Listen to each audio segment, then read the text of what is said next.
And we're back with the part 2 of a marathon session we did with Lingjie and Isabel. We're going to talk about 2 other shows today. We're going to talk about Karma, which came out in around April of 2025, and a classic from 2016, Signal, which I hope you all have seen already. If not, go check it out. It is still on Netflix, so definitely available.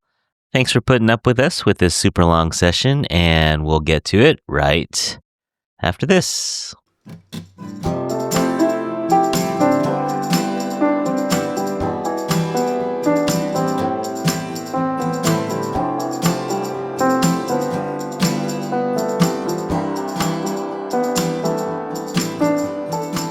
All right, so after an hour of recording, we're on to our second show, everyone.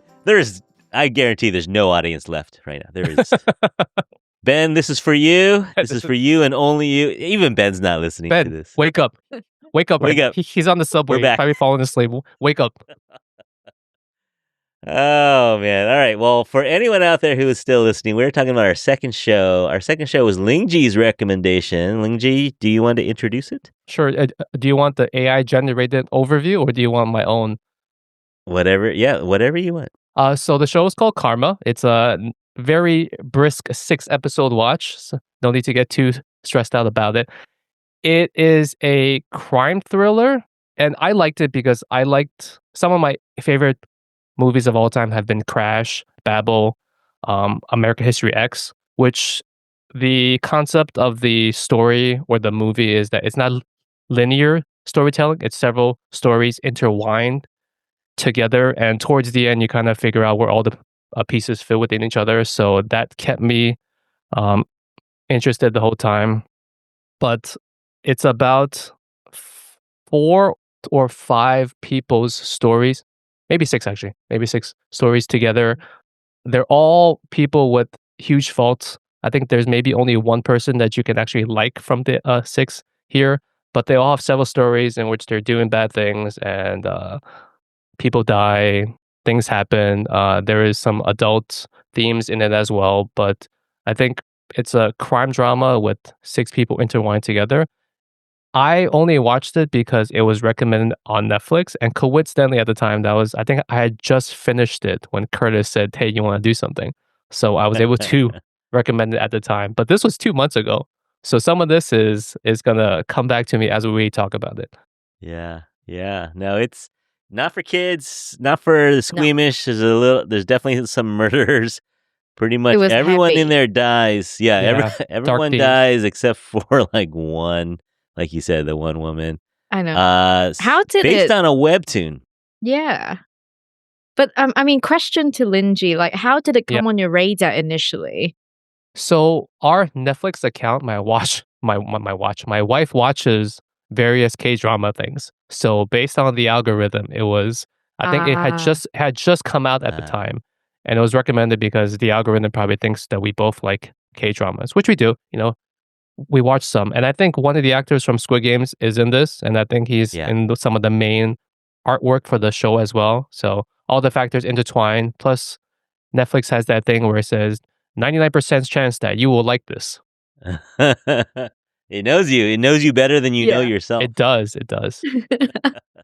So based on a webtoon, Lingjie, you're an anime fan. Is there a reason why webtoons translate back better to live dramas than animes do? Webtoons is predominantly Korean. So manhwa is Korean, manhwa is Chinese, and then manga is Japanese. But they're all essentially comic books online. Webtoons usually don't have a physical print. They're just online, and you go to their websites to view it. I feel like from my experience, the storytelling, or at least the overall plot in webtoons, manhwas are a little bit better. They're more in-depth. They're deeper. Some of the stuff that comes from manga, Japanese stuff, tends to be very... the storytelling leaves much to be desired. And I feel like just the Korean stuff is usually better adapted.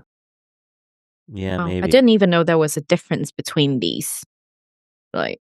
Yeah, I think anime is more art heavy too. Like they tend to be more about the visual, and then webtoons can be black and white a lot of times. They're just quick and they're maybe shorter. Maybe that's a thing too. Some of them go very long, but I feel like the stories are usually a bit deeper. Because some webtoons go very, very, very long. So because they know that there's a good chance they can go very long, the stories usually have more intertwined in them.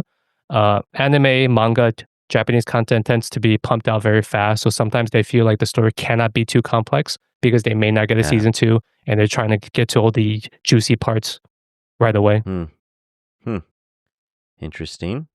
But yeah, there's been some of the really successful dramas, especially on Netflix, have been based on webtoons. So it's kind of an interesting thing going on. I guess, plus there's so many K-dramas now. I think they're always looking for material. So they're scouring the internet for content. Yeah.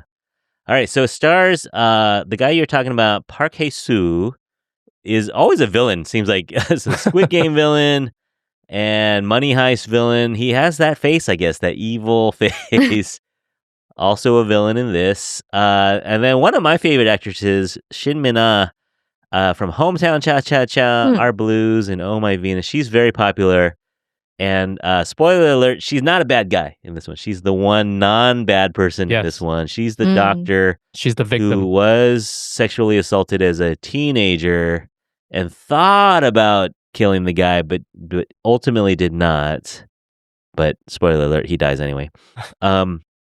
So she did get her revenge. So it's a revenge drama, and she's one of the victims. And then another fan favorite is Lee Kwang-soo, who you may know from Running Man out there. Anyone out there who watches the Korean variety show Running Man, he's the tall one. He's like 6'4", and he's really funny. And his face, his expressions. So he's a hapless acupuncturist in this one who makes all kinds of bad choices and is didn't start out as a scumbag but ends up being a scumbag. And so yeah, this is a genre. That genre of revenge is very popular in Korea and henceforth America as well. Any thoughts on why revenge is so popular? Well, when I was watching The Glory, which is in the same vein, right? That was one of the ultimate revenge stories. I think just rooting for a protagonist who's gone through a lot and hoping that they're able to resolve everything is more emotionally gripping than some of the other protagonists that you typically see in K-dramas. Or at least for me, I think it is. Because when you think of K-dramas, traditionally you think it's all love stories, and those can be gripping as well. But I think just rooting for someone who's gone through a lot and who's trying to put their life back together, or who's trying to find closure in some way, whether it's violence or, some other way. I think that's more gripping than just another love story. Yeah. One thing I do find, like the Korean entertainment industry, doing really well, other than that really like sweet or like dreamy love story, is like a whole different genre or like set of movies or dramas where the themes are kind of exploring different like socioeconomic situations, that kind of like sense of justice, and also, in a way it's like, would you say like wealth inequality? Just how everything is unfair. And especially for this show, I don't even know how to describe it, because every episode, as I watched, as the story unfolded, you just realize there's another layer to the story. And then my mind was just blown. I was like, just when you think, oh, for example, like the girl that was with Lee Kwang-soo, you thought it was, oh, okay, like they're just dating. But then like later on, you figured out, oh, she was basically hustling him, and there was a whole different layer of like interconnectedness with other characters. That's when you're just like, whoa, what am I watching here? The storytelling was very good.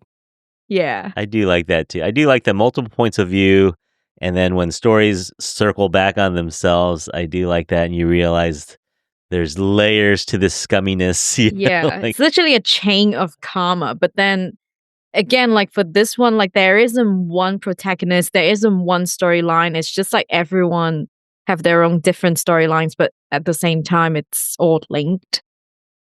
Yeah. And well done. Like you said, good storytelling, good acting. Like you hate these people. By the end of it, when they die, you're like, oh, they deserve that. They totally deserve that. I always Yeah. say when you're watching something and the person can make you feel hatred towards them, they're doing Right. good. Well done. Well done. Yeah. Yeah. It's like for those that watch Game of Thrones, those first couple seasons with King Joffrey. Yeah. Like, Oh, yeah. If you Wow. got upset, then this guy's doing his job. Yeah. Well, Yeah. Game of Thrones is the ultimate where good and evil blur, and then sometimes evil wins, but then, it's kind of the ultimate of that. And then I think there is something to that, right? Watching a show and feeling hatred towards someone and then seeing them get their comeuppance or seeing them get what they deserve is oddly satisfying, It's though very satisfying. you have no skin in this game, but you're just super happy that they get what they deserve. Yeah, so karma obviously Mhm. comes around, goes around, and so it's dark. It's kind of hard to explain the plot, but basically there's this Just deadbeat watch son. it. Yeah, just watch it. But basically, he kills his dad to get insurance money. Well, he tries Yeah, to that kill his was- dad to get insurance money, and that kicks off this whole chain of karma. And all right, can we get into things we don't like about it real Sure. quick? Yeah. The only thing I didn't sit totally well with me is at the very end. Spoiler alert: the doctor who was the friend of Shimina is Oh, like the yeah. executioner of this organ donating place. So he's Yeah. Why don't you like that? well, that's still wrong. Even though these people may be evil, but they're not always. They're just debtors, right? They're people with gambling problems Yeah, or something, I right? think that person was trying to pay off his student debt or something. Yeah, Yeah. that's true. So to be the doctor that harvests the livers and kidneys, that's kind of not cool. That also falls in line with everything else about the show, right? Aside from the one woman, the victim of all of this, everyone else you're not supposed to like. They're not inherently a good person. I think the fact that this surgeon was, on the surface level was a doctor at a hospital, like regular dude, and then at night he was harvesting organs to try to pay off his student debt, shows that him, just like everyone else, is not likable and has their Mhm. issues. But Yeah, but that's true. Shimina might go into this relationship with this murderer. Though he is quitting the organ harvesting business. Yeah. I think they tried to show that. Look, he's had a turnaround. He's not that bad. But then it's also not a clean exit for him because of like everything that he did. It might Yeah. make you question what kind of like karma is he Right. going to have eventually. But obviously the Ah. show does not cover that. Maybe that's a Yeah. season 2. Right. Oh, Just starting a Shimina, season go 2 away. for him. Run away, Shimina, run away. And what was really dark was like, the final guy, which was that Park Hae-soo. Mm-hmm. Like he also took over the identity of the other guy, thinking that he was able to get out of everything that he's done in his previous identity, but then somehow he also inherited the karma of that guy. Yeah. That Right. was so ironic. Yeah. That that was a twist I did not see coming. And the whole time you think that he is the rapist, right? Yeah. You think that but it turns out he's not even the rapist, but he still gets punished anyway. But he, obviously not a good guy. But the rape also happened partly because of him, because of like a random comment that he made to the other girl. Oh, yeah. I don't know if you remember that part. When they were at the they were KTV? friends all back then. Yeah. You remember that part? Mm. Like the girl was saying like, oh, this girl in the magazine cover is bothering me. Like, what should I do with her? And then he just kind of casually made a comment of like, oh, why don't you just get a few guys to... Yeah. Yeah. So it so was that would also mean partly it's because of it. yes. Yeah. Huh. I missed that. Did you guys All feel right. kind of bad for the Chinese Korean person? Because he Oh, technically yeah. was in Korea just to make money to send back home. Yes, he was a gang member. Yes, he was willing to do violent things, but it was all to make money for his family. as opposed to these other people who were chasing money too, but it was for their own greed, whether they had gambling debt, whether they were trying to just make money for the sake of making money. At least him, the Chinese Korean guy, was trying to make money to Yeah. send back home to his family. And if he did not get fired because of mostly, I'm guessing, discrimination against Right. Chinese, I think Yeah. he would still be making honest money. But then Yeah. throughout the whole show, like despite he was working for this other guy, and the whole time he was just calling him like, hey, that C word. Yes. Yeah. So I was like, ugh, So I don't maybe he know. was Yeah. the second most likable guy. Maybe he's a victim of his circumstances. Well, at least he had a fairly quick death, if that means anything to you. Yeah. Well, that means his family has no more money, right? That's True. That's unfortunate. true. Oh, that's another Oh. karma. Mm. But Oh, yeah. man. Yeah, not exactly likable, but not totally. You could see his motivation wasn't terrible. His execution not great, but motivation not His terrible. literal execution. Yeah. Oh, man. Oh, So who do we recommend this one to? We recommend this one. People like 6 episodes, nice and quick. Very quick. if you I have the finished in mental 2 days. capacity to watch something that could be quite dark, but Yeah. quite deep, maybe. I think it's Yeah. the most bingey one of the 3 that we're talking about today. It's something Right. where you could see yourself sitting there in a day or two, and each episode makes you want to watch the next one back to back to back. I think it's something you could get True. it out in like a day or two. Just don't watch it during dinner time. Yeah.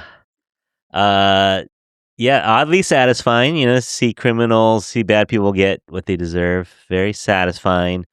But if you can't handle hammers to the head and cars running over people, not Yeah. for you. And Not dark for you. themes. Super Yeah. dark themes. Yeah. You've been warned. But I was going to say that maybe just we're at this place now, and speaking for Americans, that we kind of want to see scumbags get what they deserve, maybe? Maybe we're at this place in America where, it might be nice to see those who are on the scumbag side of things get their just desserts, maybe? Maybe that's why the revenge theme is doing so well. Perhaps. But yeah, I think a lot of people can relate to like the bullying, or can relate to the guy that seems to get away with things Mm. unscathed, and it's satisfying to see them get some just due, I guess. Yeah. But anyway, yeah, Karma on Netflix, recommend.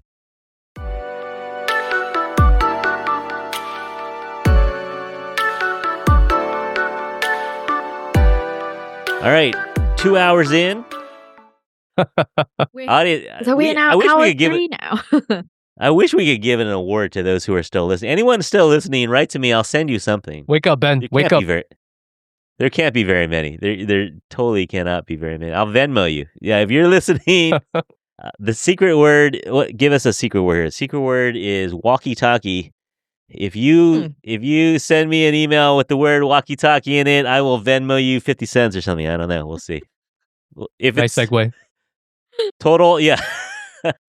Total amount given will be $10. If you're the only one writing in, you get all $10. You're like Capped at the $10. Squid Game winner. You're the Squid Game winner. You get it all. Nice. If 10 people write in, you only get $1. But all right. So, faithful audience who is still listening out there, Woo! we are talking about the 2016 crime drama /fantasy/mystery Signal, one of my favorite dramas. It's on a lot of people's list. It's very well done. It is a time-defying drama that connects the 21st century with the 80s and 90s and early 2000s. It has 16 episodes, apparently 90 minutes each. Well, I think these are slightly shorter than Love After Divorce. These are maybe an hour plus, an hour 5, an hour 10. But yes, They might be 70 minutes. Yeah, So definitely this is one the of my equivalent of only 10 all-time. movies. Yeah. Really well done. It stars some people you may know. E.J. Hoon is from Taxi Driver, Moved to Heaven. Another revenge one, Taxi Driver. if you like revenge, Mm. everyone out there, watch Taxi Driver. Move to Heaven. He's the older brother in Move to Heaven. Another good drama. So he's been in some really good dramas. Kim Hye-soo is very well known. She's under the Queen's umbrella. She won an award for that, I believe. Juvenile Justice. She's a great actress. Short hair. You almost always see her with short hair. Mm.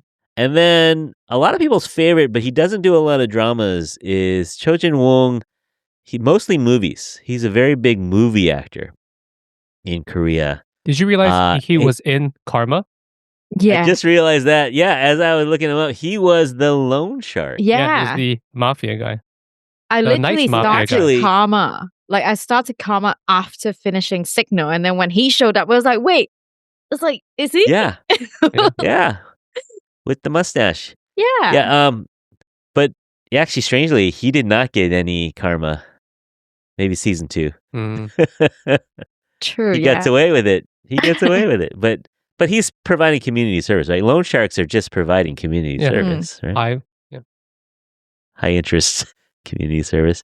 So I think even in 2016, I think they made this look old. So even if you're watching this in 2016, it had a vintage look to it. I had that exact same thought because Curtis has been telling me about the show forever. And Yeah. finally forced me to watch it this time. And the Right. first episode, maybe even the first scene, I thought, oh, Netflix took the video and they squished it to make it to make the ratios Yeah. work because it looked very odd. And then I swear to God, I thought I was watching something that was maybe 20 years old or so. Right. And then they switched to quote unquote modern day times. And then the ratio of the actual video became normal. But why did they have to squish it? It did not make sense. So I think it was a very good indicator as to which timeline you were watching. Yeah. So you could see it right away and know right away this was the past or the present. So it came in very useful towards the end of it. But in the beginning, I thought I was watching something old. I don't know, just from a visual perspective, I mean, me and my partner were watching it and we just thought like, oh, was this supposed to be for a different format? But like they could have easily done this by applying a different colored filter as well. So I was trying to figure out why did they have to squish it because it was really not easy on the eyes. Yeah, it was a bold choice. But it makes even the music, I mean, everything made it look like it was on VHS. Yeah. Or, like you're watching an old TV show. Yeah, for sure. What do you think of do you like it when they kind of mix fantasy with crime? And I mean, if you're describing this show to someone, like I've described this show to Lingjie like for the last 4 years, and it always sounds crazy pants, right? It's kind of like, this guy, sci-fi crime thriller. Yeah, it sounds a little crazy. I think it's a good mix because sometimes when you want to watch a strictly crime thriller, maybe those get too stale after a while. So when you throw in some kind of sci-fi element into it, it gives it a twist and it's more memorable than every other crime drama that you've watched. Yeah. And it's also good how they did not have to rely on like a storyline that involves romance to keep it going. So that's when you know it's good. Yeah. All right. So quick plot update here. So there's like a rookie cop and he's brought in as a profiler, which is kind of, I think hardcore cops kind of look at these people like, what are you, a psychologist or something like that? And he gets assigned to this team of detectives and he's not really accepted very well at first. And then he goes out back for a smoke break or something and they're dumping a bunch of stuff from the past. And he hears his name called over this old walkie-talkie that's in the garbage pile. And he hears his name called and he picks it up and he's talking to this guy. And it turns out, as we find out later, that he's talking to someone in the past. So there's some kind of magic. They never explain it. Like there's no explanation for it. But somehow he's able to talk to this detective in different parts of the past. So the current day guy, it's only like a day or two between times that he talks to the other guy. But the other guy could be decades and it goes backwards and forwards. Like it starts in the 2000s, like early 2000s, I think. And then he goes back to the 80s and talks to him. And so it's kind of, for the current day detective, it kind of is linear. But for the guy in the past, it jumps back in time backwards and forwards, and they end up kind of solving past crimes, like cold cases, but also real-time crimes in both eras. They Yeah. are able to help each other solve crimes in either era because there's all this overlap. It's really clever that a lot of the characters overlap between the decades. Yeah. And so really well done. There's a light romance thread, super light romance thread through it. That's kind of Between fun to watch, whom? though. The lady detective and the guy Cho. What's his name? Past Cho Jung-woo. detective. Like she's had a crush on him. Like it's not really a romance. Oh, Yeah. yeah. Okay. You know what I mean? I Like remember. it's a Yeah. love story, not a romance. It's like she loved him for years, like decades. Yeah. Okay, now it's coming back to me. Maybe it's And not a then light romance because I think the whole point of everything she's doing in the present is to find him, whether it be it to find his body when she thought he was dead, or later on to actually find him when she realized he was still alive. The whole point of the thing was just for her to find him. Yeah. Yeah. And actually, and if you go to the last episode where he survives, remember he survives when he normally dies. Well, in the version 1 he dies, but then he actually survives the second time around, and he comes back to her. Is influenced because she said you were supposed to come back to me and you never did. Yep. And then he comes out of the van and he gives her a big hug. Yeah. So there was some imply that he liked her too. There was some Oh implied yeah. Oh yeah. that he started to realize that he was being dumb this whole time. But yeah, so it's kind of cute. It's not the main thing though. You know, you can watch it and not watch it for the romance at all. And it's not romance. It's more of a love story. But it's an interesting plot. I think it's well done. It's kind of episodic in a way where they have different crimes that they need to solve. There's like maybe 4 or 5 different crimes that are solved, and they're intertwined. So the rookie cop's brother commits suicide, and there's this whole larger theme of corruption in the police force. And yeah, so it's a fun watch. I recommend this to almost anyone. My wife loved it. Guys like it. You know, guys who don't watch K-dramas are willing to sit through this one. What are you guys' thoughts? Yeah, actually, I mean, it was never on my radar for some reason, and I wonder why. But then now I know why, because they 'Cause it's recently old. announced. No, they recently announced season 2. So, like, for fans who watched it from the very beginning, they would have waited for a 2016. decade for season 2 to come out. But for I me, was just I just about have to to wait say- for a year or two. I got to the last episode, and as they were driving to the hospital, and as he Yeah. was stepping out of the hospital, I thought to myself, there's only a few minutes left. They're not going to wrap this crap up in just a few minutes. Yeah. Oh, this is what he meant. It's just left on this long cliffhanger for whoever first watched it in I feel bad 2016. for the fans. It's 10 Yeah. years. Yeah. Yeah. It's been a while, and people have been begging them to do it, and they've talked about it.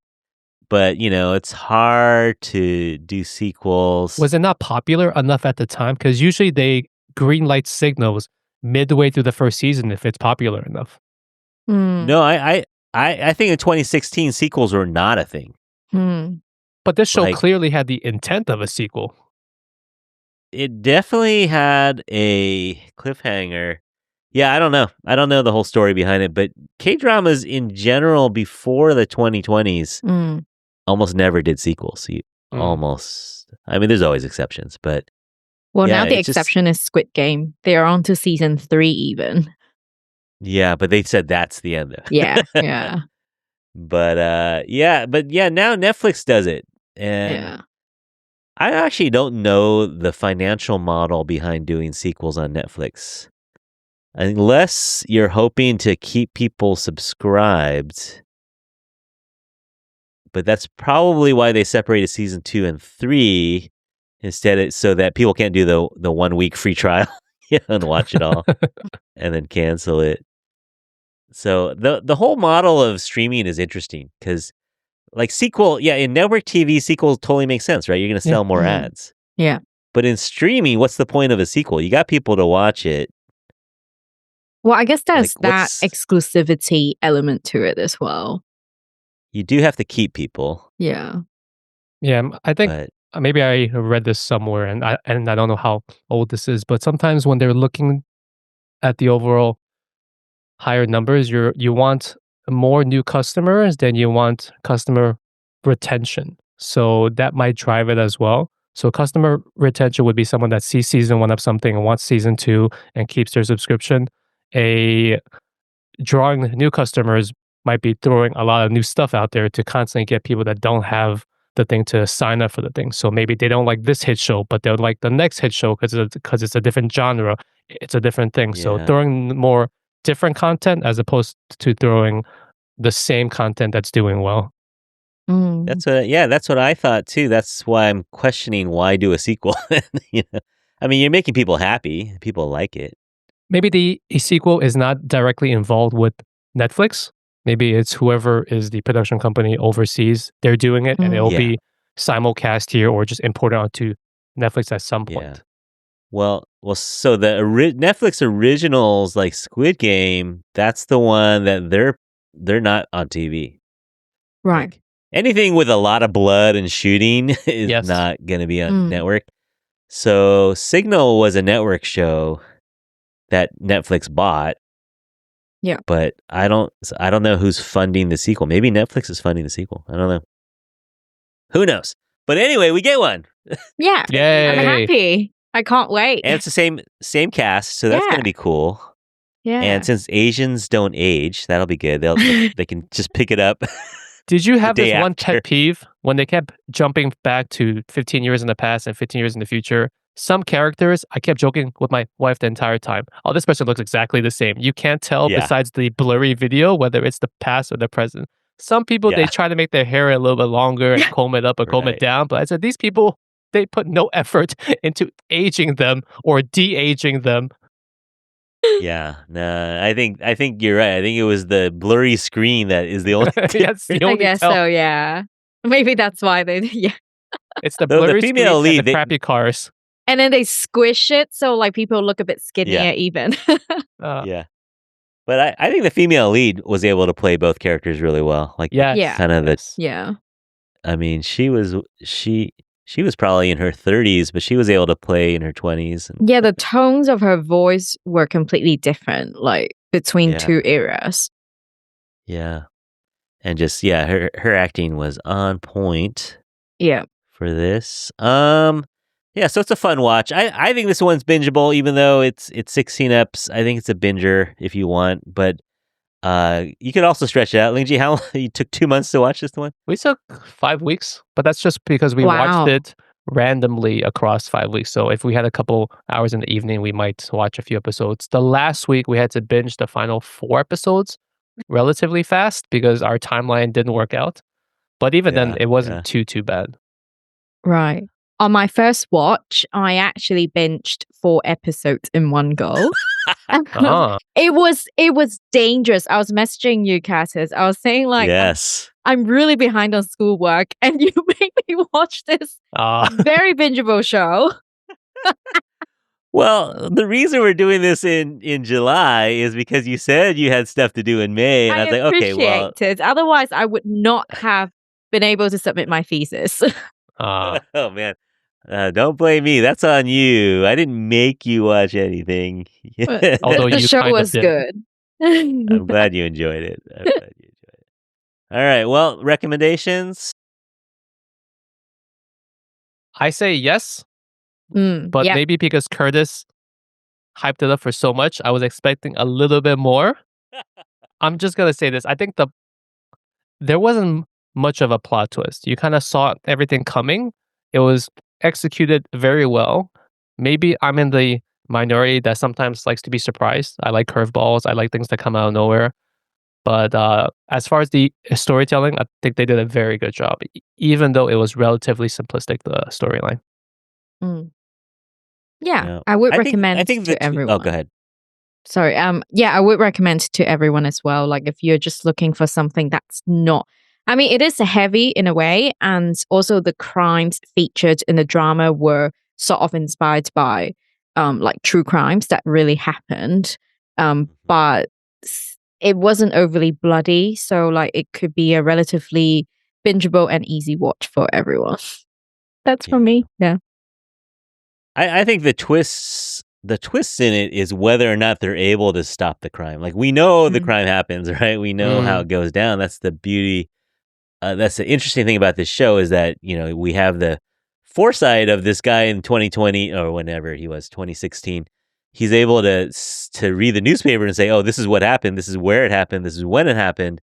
And then will the guy in 1990 be able to stop it or not? Yeah. It's heartbreaking they kept losing, though. Yeah. Yeah, it was very sad that he couldn't save his older brother. That, and his first love. That was, Yeah. at least watching the movie theater in tears. That's everyone's, that's the worst.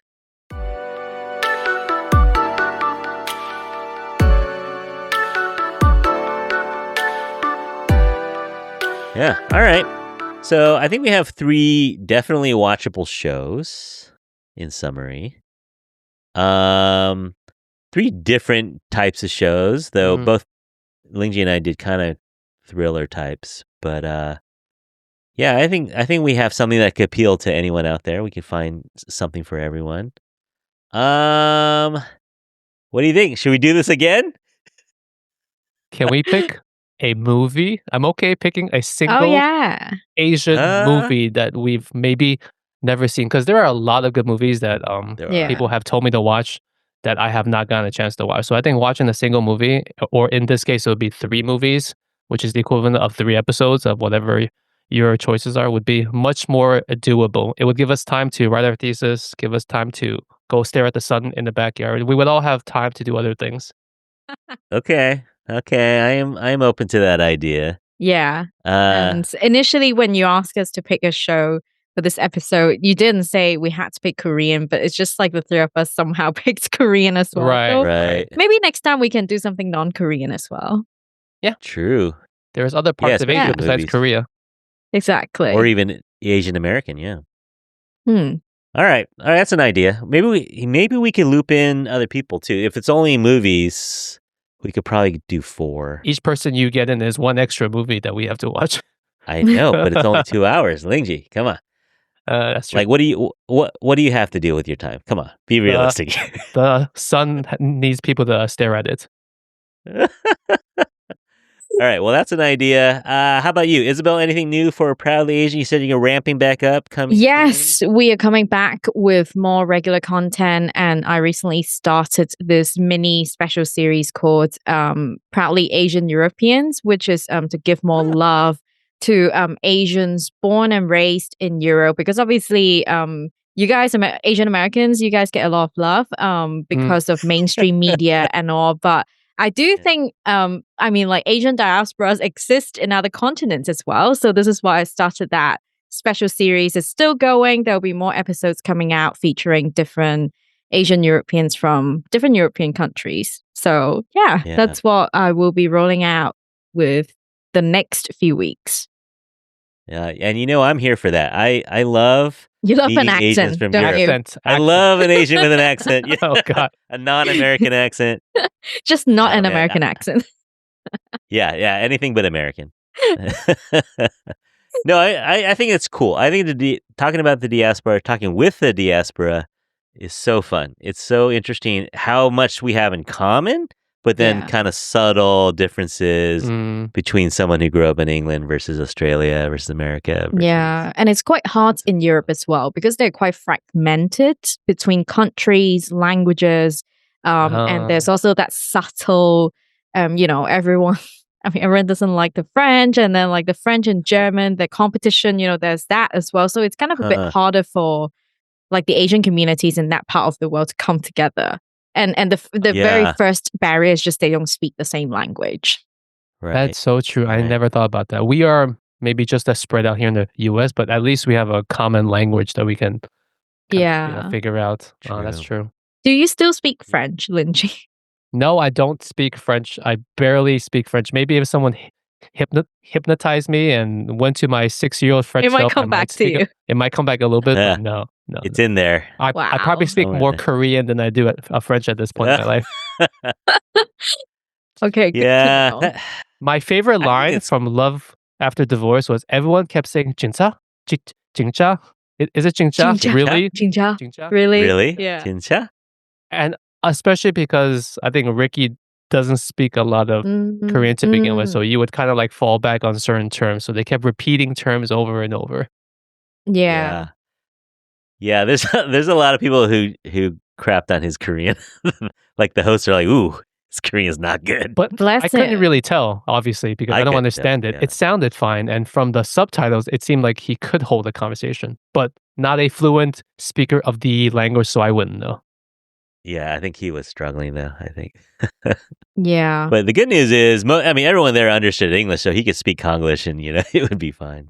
But the producers must have told them, if possible, use wherever English. possible, speak Korean. Yeah.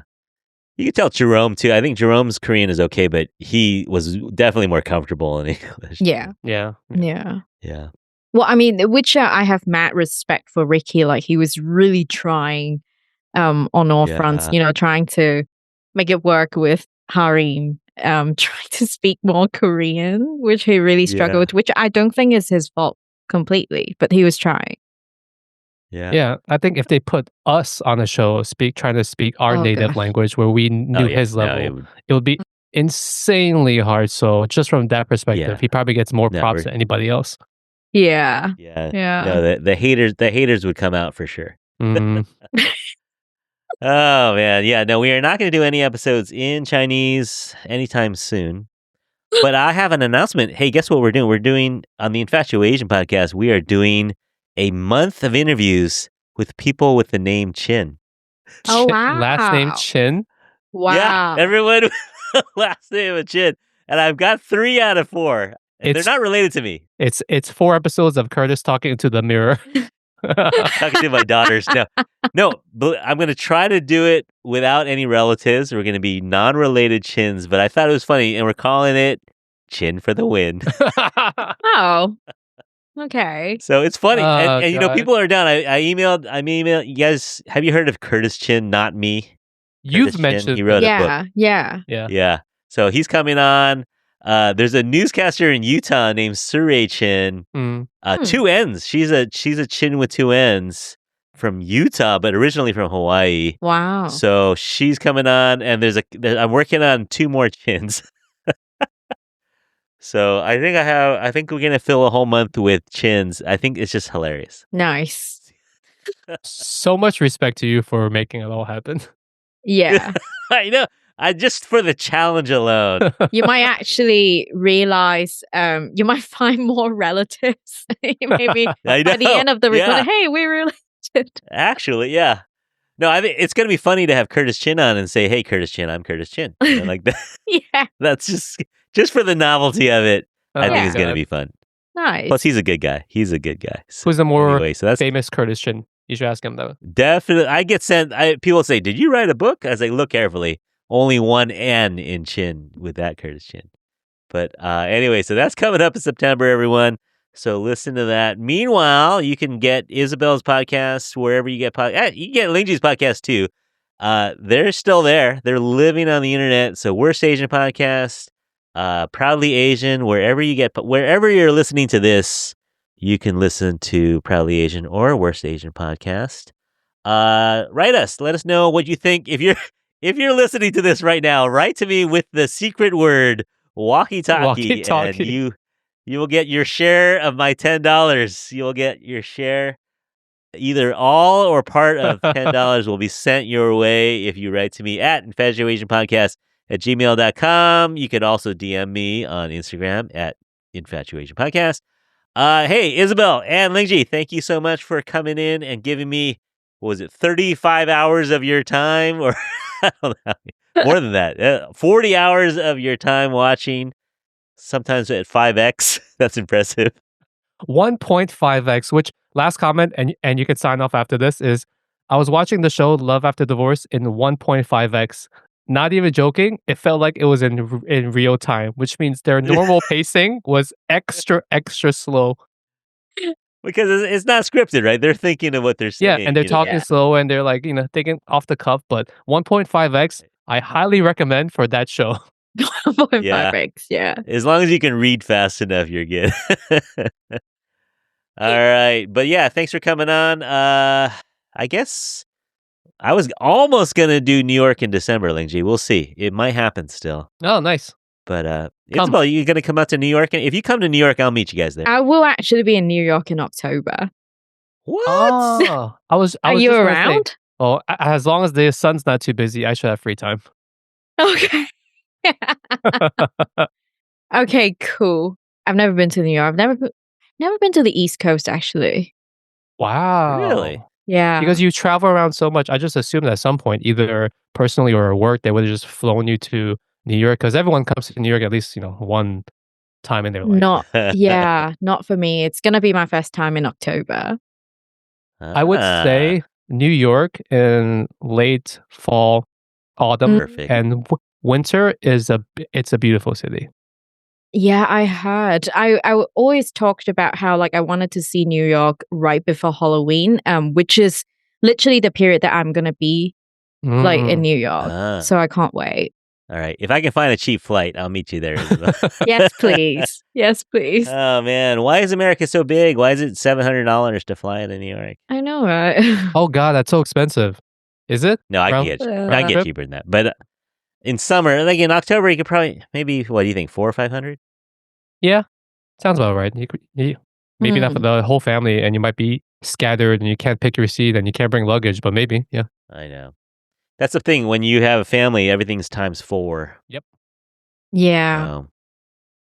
For me, at least. Yeah. But yeah. So anyway, well, I may think of you from afar, then, Isabel, eating glorious food. Ask for the Lingjie tour. The Lingjie tour is I can highly recommend. You can highly recommend. Lingjie tour. So can I book it on Klook or Airbnb experience? Yeah. Well, your wife had a very good time with all those random places that I took her, so. No, it was great. That was great. Highly recommend. Nice. All right. Audience out there, I know you're not there, but thank you for listening. They're there. The audience. Someone is there. Someone wants that $10. Yeah. Someone might have fallen asleep, and then they're just now hearing us signing off 3 hours later. Wake up, Ben. Yeah, you might be able to get Ben to finish listening to the whole episode if you told him that there's going to be $10 to be made at some point. $10 at the end. Financial incentive. Yes. All right. Well, let's end this thing. Thank you, everyone out there, for listening. If you are listening, on behalf of Isabel, Lingjie, and myself, we hope that you're all happy, healthy, and safe out there. We'll talk to you again soon. Bye, everyone. Bye-bye. Bye.